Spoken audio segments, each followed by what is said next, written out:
Hello everyone. बीते कुछ सालों से हमारा खान पान ऐसा हो गया है कि हमारी पूरी थाली ही बदल गई है, खेतों की फसलें बदल गई हैं। पहले जहां खेतों में ज्वार बाजरा की प्रचलन होता था, वहीं आज के समय में गेहूं चावल की खेती बहुत ज़्यादा हो रही है। जो मोटा अनाज है वो हमारी थाली के साथ साथ खेतों में भी ख़त्म हो गया है, जिस कारण आज स्वास्थ्य संबंधी एक बहुत बड़ी चुनौती हो गई है।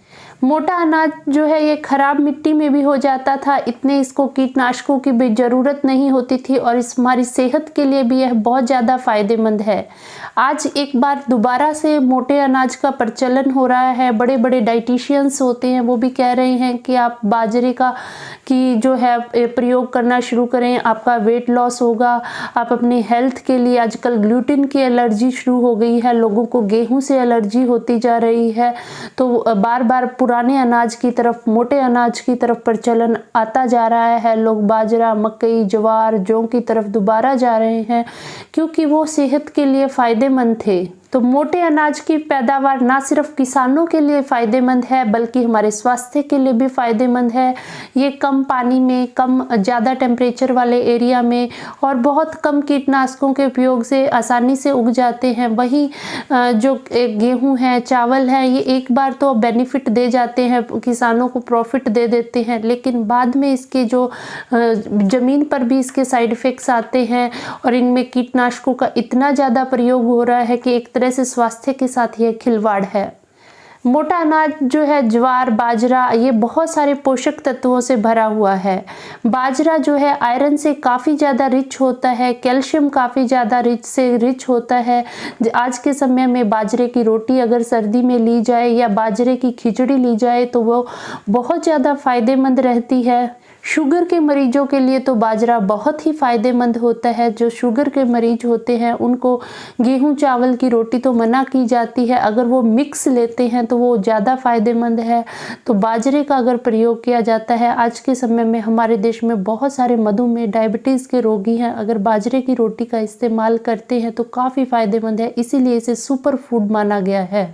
जौ और बाजरे का प्रचलन सिंधु घाटी की सभ्यता से ही और इससे भी पहले के हमारे आयुर्वेद के ग्रंथों में अगर हम देखते हैं, चरक सुश्रुत के समय से मेंशन्ड है। इस समय में लोग जौ ज्वार इनका ज़्यादा प्रयोग करते थे, इसीलिए शुगर, हाइपरटेंशन जैसी आज की लाइफस्टाइल डिसऑर्डर्स उन लोगों को काफ़ी कम थे।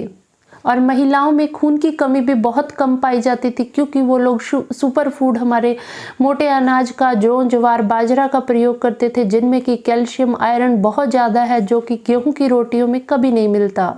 गेहूं की रोटियां खाने से आजकल छोटे बच्चों में भी देखी जा रही है वीट एलर्जी हो रही है, गेहूं की एलर्जी हो रही है। उस समय जो है एक साइकिल से फसलें होती थी, उसी हिसाब से साल में बदल कर अनाज खाया जाता था, जिस कारण एक ही प्रकार की रोटी, एक ही प्रकार का अनाज नहीं लिया जाता था, तो इस प्रकार की एलर्जी नहीं हो रही होती थी। और आज के समय में देखा जा रहा है छोटे छोटे बच्चों को वीट एलर्जी हो रही है, खाने से एलर्जी हो रही है।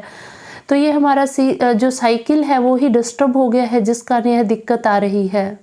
कोलेस्ट्रॉल की समस्या बहुत ज़्यादा बढ़ गई है, वो भी चावल गेहूं के अधिक प्रयोग से हो रही है। लाइफस्टाइल ऐसा हो गया है, अगर मोटे अनाज का प्रयोग करते हैं तो आजकल के बड़े बड़े डाइटिशियन भी कह रहे हैं, इस बात को मान रहे हैं और वो कहते हैं कि अपने अनाज के अंदर आप मोटा अनाज शामिल करें, जिससे आपका वजन कम होता है, मोटापा कम होता है, कोलेस्ट्रॉल कम होता है, साथ में शुगर की समस्या कम होती है। चने का प्रयोग करना तो शुगर के रोगियों के लिए रामबाण बताया गया है, तो इसलिए आप मोटे अनाज का प्रचलन बढ़ाएं अपनी थाली में भी, और किसानों के खेतों में भी अगर यह बढ़ता है तो उससे ओवरऑल सभी की हेल्थ अच्छी रहती है। उम्मीद है हमारी आज की यह वीडियो आपको ज़रूर पसंद आई होगी। इसे आप ज़्यादा से ज़्यादा लाइक और शेयर करें ताकि सब तक ये इन्फॉर्मेशंस पहुँच पाएँ।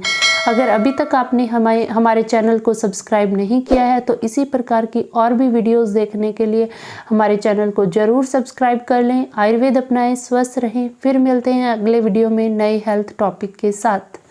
धन्यवाद।